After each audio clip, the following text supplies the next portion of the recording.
AP deputy CM Pawan Kalyan ప్రాయశ్చిత దీక్ష కొనసాగుతోంది. తిరుమల శ్రీవారి లడ్డూ ప్రసాదం కల్తీ అయిందనే ఆరోపణలతో ప్రాయశ్చిత దీక్ష చేస్తున్నారు పవన్. ఇందులో భాగంగానే విజయవాడ ఇంద్రకీలాద్రిపై ఉన్న కనకదుర్గ ఆలయంలో శుద్ధి కార్యక్రమం చేపట్టారు.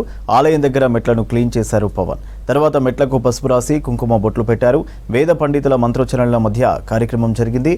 తర్వాత కొండపై దుర్గమ్మను దర్శించుకుని మొక్కులు చెల్లించుకున్నారు పవన్ కళ్యాణ్. కార్యక్రమంలో విజయవాడ ఎంపీలు కేశినేని చిన్ని, బాలశౌరి పాల్గొన్నారు. ప్రాయశ్చిత దీక్ష విరమించేందుకు అక్టోబర్ 1న తిరుపతి నుంచి అలిపిరి మెట్ల మార్గంలో తిరుమలకు నడుచుకుంటూ వెళ్లనున్నారు పవన్. 2న ఉదయం శ్రీవారిని దర్శించుకుని దీక్ష విరమించనున్నారు.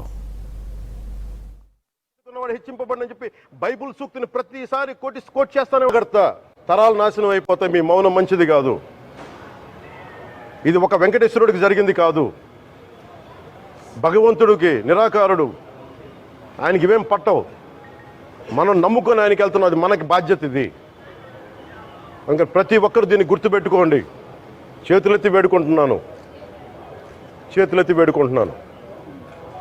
సగటు హిందూ మీరు సినిమా టికెట్లకు వెళ్ళిపోతారు. అభిమానులు అందరూ మీరెవరు హిందువులు లేరా?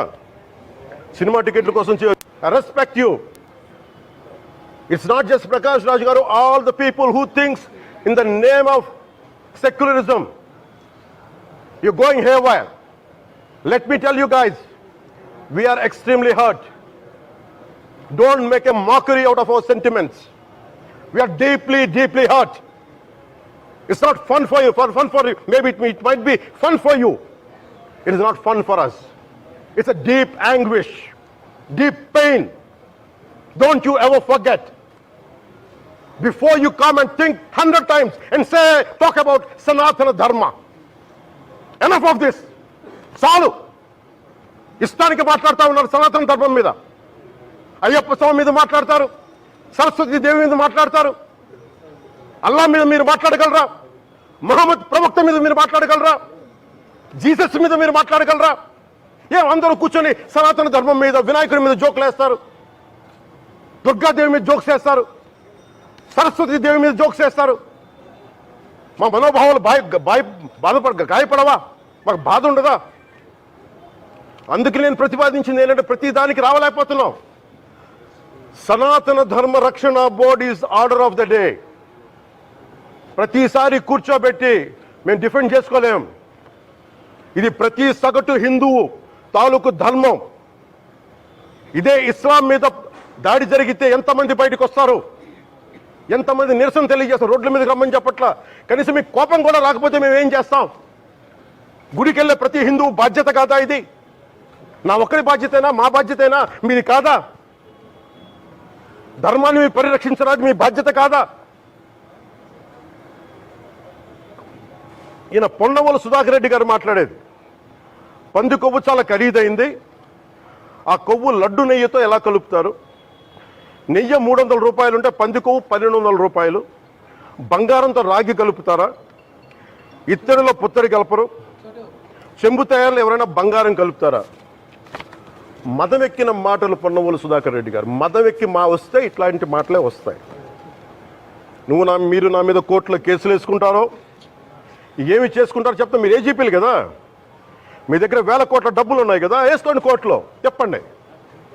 సనాతన ధర్మానికి నోటికొచ్చినట్టు మాట్లాడితే మిమ్మల్ని అందరినీ రోడ్ల మీదకి లాగుతాం. గుర్తుపెట్టుకోండి. తప్పు జరిగింది, ప్రాయశ్చిత్తం చేసుకోండి, లేదంటే మౌనంగా మాట్లాడకుండా ఉండండి అంతే.